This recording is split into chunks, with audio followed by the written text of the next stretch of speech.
Hello everybody, this is TipTop MTG here today with another MTG Arena video. In today's video, I'm going to be doing a guide covering the color challenge for red on MTG Arena. So in this video, I'm going to be breaking down each of the challenges in the red color challenge and talk about how you beat them and what the lesson is trying to teach you. Because yes, I could have made a video and it would have probably been half this amount of time that just said, here's what you do in what order in order to win. But honestly, the tutorial on MTG Arena is one of the best ways to learn how to play Magic, and how it does that is it integrates different lessons throughout it. So that you can learn more about the game. And so I'm going to talk more about those lessons and kind of tell you what you should learn from each section. But if you're only having trouble with one section or understand everything from them, there are a bunch of timestamps you can go to. You'll be able to find them in the description. They're on screen right now, and they're on the little YouTube search bar. So you can scroll through and find exactly what matchup you're having trouble with. Either way, guys, why don't we jump right into this? Starting off, we have red versus blue, but before we actually get into red versus blue, I want to talk a little bit about red. Red is generally a more aggressive color, and honestly, there are two types of red decks. I would say aggressive red decks and big red decks. And so aggressive red decks are going to play lots of little spells and then gain value off of casting those little spells, or just win quickly, win by turn 4. And generally these decks, and that's obviously isn't all red decks, but a lot of red decks are either going to win or lose by like turn 3 or 4, maybe not 3 or 4, but like basically the fate of the game is decided by then. And it generally uses cards like Raid Bombardment, which we'll see here in a second, to allow your cheap creatures to actually hit for a lot more. But there's Big Red, which this deck isn't. This deck is I'm going to make a ton of really small creatures and swing at you very quickly. But Big Red is the thing where you play lots of just big red explosive spells. But yeah, this is a quick deck, and we're playing against blue, which generally has flyers. Which, isn't super relevant to our deck. Our goal is to not even let them get enough flyers. We're just going to try and win before they can. So why don't we jump right into the gameplay? Alright, so you'll notice our hand is pretty aggressive, although we do have a couple 3 drops, which isn't as aggressive as red can be, but we get this 1/1 that when it becomes blocked, it creates a 1/1, or when it blocks, which is really nice. It basically means that we don't really care if this guy attacks and dies, because he'll replace himself with a 1/1. Now, Raid Bombardment's a really awesome card. Whenever we attack with a creature with power 2 or less, Raid Bombardment's just going to deal 1 damage to our opponent's face, whether that creature actually gets through to attack or not. So that means even if our creature gets out a bunch of 1/3s like they're doing now, I could theoretically, swing like this and deal 2 damage. They can block 1, which will create a 1/1, and then I still get to deal 1 damage. So in the end, we're left with 2 1/1s, and we've dealt 3 damage to their face. Now, obviously, we kind of have 3 1/1s, and the fact that the other Tin Treat Cadet could make more, but that's not, the point. We did lose kind of a goblin there, but now we have this big swarm, and if we were to say swing with everything at this point, we would hit them for 5. They could block 3 of them, so we'd hit them for 7. Now we'd hit them for 4, not for 4, for 6, and so basically red at this point, we want to be able to just swing for the win. I do decide to swing just because I'm like, okay, yeah, I'm gonna swing. They're gonna block with a bunch of stuff. That was a little bit of a risky move, but that's often what red is gonna do. They become blocked, which kind of replaces themselves. So I really only lose 3 creatures in this exchange. 2 creatures in this exchange, and you'll notice next turn I'll be able to hit them for 6 just by swinging. They'll be able to block 4. Now I have Goblin Gathering, which is going to create 4 of them. So at this point it may not be a bad idea to just wait a turn, because if you think about it, even though it may feel like, oh, I should just swing, maybe it is better to wait. And I think I decided to do that because basically, unless they can get enough blockers to block every one of my goblins, they are dead on board. And so yeah, they can't create that many blockers. Blue generally can't, and so you can just swing and win. And honestly, like I said, I'm not here to tell you exactly how to win. That's how you can win. But what I want to teach you is that red, when you're being aggressive, sometimes it's worth it to swing in with a bunch of 1/1s when they have a bunch of 1/3s. You know, just because the attack, quote, isn't safe for all of your creatures doesn't mean you shouldn't make the attack. And there are decks that are going to put their creatures in harm's way just to get that little bit of extra damage, because that's what the deck is built to do. And so part of this is learning that different decks have different play strategies. It's not all about who has the best creature, who has the biggest creature. It's about who, you know, maybe you have more creatures. Maybe you don't care if your creatures die, and there's just so many different ways to play the game, and I think that this kind of red versus blue really teaches you that. Alright, so next we have red versus black. So again, red is going to be a very aggressive strategy. Black is here being very controlling. They want to take out our big creatures, but we don't really have them. So this is a pretty good matchup for us. We also aren't really going to be killing many of their creatures, so we don't have to worry about them reanimating them or any of that. So this looks like a pretty good matchup for us. So why don't we actually just jump right into this? So yeah, going into this, I mean, honestly, even though I say it's a good matchup, anything can be anything can be a good matchup and you still lose. But in our hand, we have a 1/1, we have something that makes that 1/1 unblockable, and then we have cards that care about when that 1/1 attacks, which is honestly a really good strategy for late game. Like, you know, here we get to be that aggressive deck. You know, we don't have our opponent playing a 1/3 early on. Now they do play a 2/2. And what I think this really is trying to teach you is, hey, you know, you have to be able to use your full resources. You know, yes, you can't swing really comfortably with the 1/1 and just the 1/1, but this other 1/1 you have, you know, it's all about playing your things in the right order. Yes, you could shock their 2/2 and swing for 2. You could shock their face and hit them for 2 and then swing for 1. And it really doesn't matter. So I decided to shock it so that I get 2 raid bombardment triggers per, you know, I get to an additional 2. So yeah, again, there are many ways you could have played that. You could just keep swinging with the 1/1, because at this point, unless they do something to win the game, we are going to win fairly quickly now that we are dealing lots of damage. And Burn Bright, you know, this is all about sequencing. It's like, what do? Do you just swing with the 1/1? Do you swing with everything and then try combat trick it? You know, it's really a matter of playing things in the right order. You want to make sure he's unblockable so that he can swing. You want to make sure he can swing so he can trigger raid bombardment. And you'll notice here that they start swinging a little bit more aggressively. That's one thing I dislike about the tutorials, that sometimes the opponent makes choices that don't make a ton of sense, but here you'll notice they're going to take 6 damage just from the swing, so that means they need to take 2, which basically means we win. Now, you don't have to cast Burn Bright to win.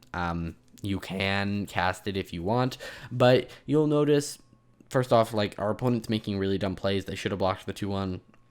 But either way, we boost them up, and we win the game. So again, this one is less about, hey, swinging your creatures into, you know, enemy creatures just to get some extra damage, and is kind of taking you in an alternate approach. Maybe you make your creatures not be blockable. You make creatures not be able to block, and that's something red can do. I mean, red doesn't get unblockable that often, but with smaller creatures, there are often cards that say, hey, you can't actually be blocked. Maybe it can't be blocked by things except for things with haste or something along those lines, but generally red is going to have these things that allow it to get through with small creatures, even if you have big ones, and that's kind of what this is showing you. Let's move on to the next match. So it's red versus green, and honestly, this is probably one of the scarier matchups besides maybe red versus white, and that's just because we have lots of small creatures. Green is going to be able to get out big creatures very fast, and if our opponent is able to get out big creatures, there's a chance we just can't swing. Now, as we learned with the first lesson, sometimes having one big creature isn't enough to stop a ton of small creatures or that little chip damage that you get from raid bombardment. So why don't we see how this goes? Alright, so jumping into this, we really want a hand that promotes us to be able to get damage in without swinging, and that's, or not, sorry, not without swinging, but without, like, connecting, because there's a high chance that happens, and we just need to chip our way through. Now, you'll notice this hand is it is much more of a big red kind of deck. We have a 4-drop and a 6-drop, and we have a 2/1 with haste, you know, nothing that amazing, but what we do have is shock, and what shock is going to let us do is is it's going to let us slow down our opponent by killing off the ramp, which that was a lesson in a previous color challenge, was kill off the ramp. And so here, yes, you could be swinging and hitting them or you could shock them for 2, but you could also just kill their 2 with their 1/1 and then also hit them for 2. Now, here we really can't kill their 1/1 anymore, which is very disappointing, but we would rather trade than, we'd rather lose our 2/1 and have them lose their 1/1 instead of having it. But so that lets us swing with the 2/1. Now they do have a 10/10, which is kind of scary, but Goblin Gang Leader kind of gave us all these nice 1/1s. And at this point, what I'm doing in my head is doing math, and I think that's one thing that is really good about is how can you predict what's going to happen in combat? Can I say, hey, I know that I'm going to burn bright and be able to just hit them for a ton of damage and calculate that, oh, I won't be dead on the swing back, and it leaves them at 4. Now, there are 2 things that could happen. They could not play a creature and, be kind of dumb and swing with both of their creatures or whatever. And if they swing with both of their creatures, they are basically dead to shock. Now, if we draw a land, we can just kill them with the blaze, and that's what happens. We can just outright kill them. And so this was kind of a mix of not big red, but bigger red and burn as well, which is lots of little like burn spells that are going to kill creatures and not most of the time, but occasionally hit face, which is something that red does. And honestly, it's probably good that they showcase that red has this side of dealing damage to things. And so yeah, that is red versus green, and actually it went a lot better than I was expecting when I first walked into it. And yeah, it teaches you some very valuable lessons about, first off, not the biggest creature doesn't always win, and that red can kind of just go face and bypass those big creatures and the board state in general. Alright, so our next battle is red versus white, and honestly, this is probably the roughest matchup for us as an archetype. We want to win quickly, and white has a pretty major theme of gaining life, and if they're gaining life, then we're going to have a harder time actually getting in that damage. If losing all of our creatures to chip in for 2 damage is worth it, then how come, if they can just gain 2 life like that, then that's really scary for us. So we have to hope that they don't draw into their life gain sub-theme, and so why don't we see how that actually goes.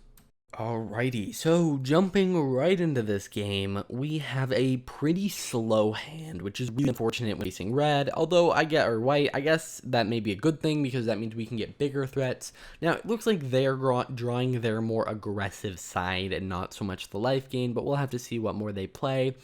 This 1/1 is very scary, so if I could pull a shock, that would be great, but we do get the 0/4, which can comfortably block the 1/1. And because we are playing against an AI, what you can do kind of changes. For instance, they probably won't think about every choice, but this is a very combat-centric, battle. It's teaching you more about double strike, vigilance, maybe saving your mana. For instance, I now have 1 leftover mana, which is good because that means I can boost one of these 0/4s to be a 1/4, and I don't know if the AI realizes that, but I can do that, which basically means that I can kill their 1/1 if they swing with it. Now, here I'm very, cautious about their 1/1 because they could easily block, boost it, and then we'd lose the 1/4 and they wouldn't lose anything. But, it works out fine. Now, what we get here is Goblin Tunneler, which was an MVP in one of our previous games, and we also have it mixed with Raid Bombardment once again. Now, swinging with the 0/4 is actually a good choice. Now, it may seem weird to swing with the 0/4, but we do get to chip in with Raid Bombardment, and they can't actually hit us, they can't actually kill it with their creatures, so overall it's a pretty safe swing. Now, what's awesome about Goblin Tunneler mixed with the Ragers is that we can make the Rager unblockable using Goblin Tunneler, and then once it's finally, declared as not a blocker, boost it up to have 6 power. So we can, at pretty much any turn, just, first off, this next turn it'll be 7 power, but we can just instantly go, hey, 7 damage right at your face, and that's not even including Raid Bombardment. So next turn, they are dead. Now I decided to let them block, but then they decide not to because I could, do something. I probably would have blocked if I was on their end, but then I'm able to, hit them for 3. And so next turn, I can just tap, make something unblockable, and do all that. So we pretty much have this game in the bag. I mean, I don't think they're dead next turn because they're going to take 4, bringing them down to 8. Yeah, so I think they survive with like 1 life next turn.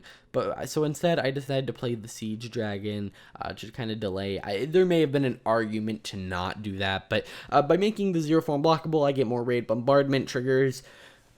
I guess the point is I'm going to have to kill them anyway next turn, so why not protect myself in the process? So that isn't a mindset, but generally red is going to be more aggressive in case something like that happens. I mean, there could, again, be an argument to have just swung out, but I think for the longer term health of my plan, it would have been better to play the 5/5 because, well, if I'm going to kill them either next turn or next turn, but next turn I can also have a 5/5 dragon, one of those options seems better.